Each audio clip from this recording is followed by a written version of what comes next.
គេឈប់បំផ្លាញទឹកចិត្តគេកុំឲ្យយឺតពេលហើយទើបស្ដាយអានៅចិត្តតែខ្ញុំស្ដាប់ឲ្យច្បាស់រឿងគ្រួសារគេកុំលូកដៃខខថ្ងៃនេះគេនៅស្ងៀមមិនមែនខ្លាចទេគេចង់រក្សាសុខសាន្តមិនចង់ឲ្យធំទៀនកុំយកពាក្យសំដីទៅកាត់បេះដូងគេកុំយកអារម្មណ៍ខឹងទៅបំផ្លាញថ្ងៃថ្មី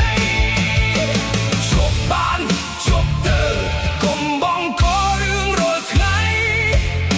អ្វីដែលអ្នកធ្វើគេមើលឃើញទាំងអស់ថ្ងៃណាមួយការពិតនឹងឈរឡើងដោយខ្លួនណា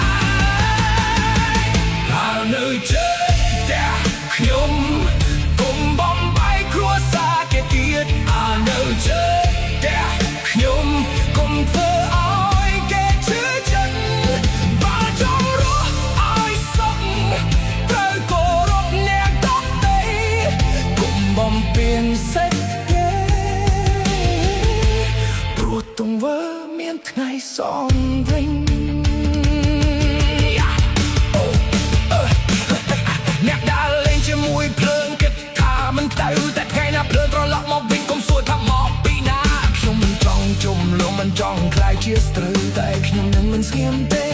ឃើញនឹងបើខំមនុស្សល្អមិនសាងស្នាមលើជីវិតអ្នកដទៃមនុស្សល្អចាប់ដើមពីខ្លួនឯងមុនគេទៀមទាជប់ទៅកុំយកជីវិតគេជិលបែងកុំសានជប់ទៅ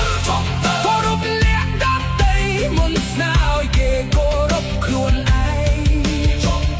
ប់ទៅពាក្យនេះខ្លាំងជាងកំហឹងទាំងអស់អានៅចិត្តតែខ្ញុំកុំបំបាយគ្រួសារគេទៀតអានៅចិត្តតែខ្ញុំកុំធ្វើឲ្យគេឈឺចិត្តបើចង់រស់ឲ្យសុខត្រូវគោរពអ្នកដទៃកុំបំពេញសិទ្ធិគេព្រោះទង្វើមានថ្ងៃសងវិញ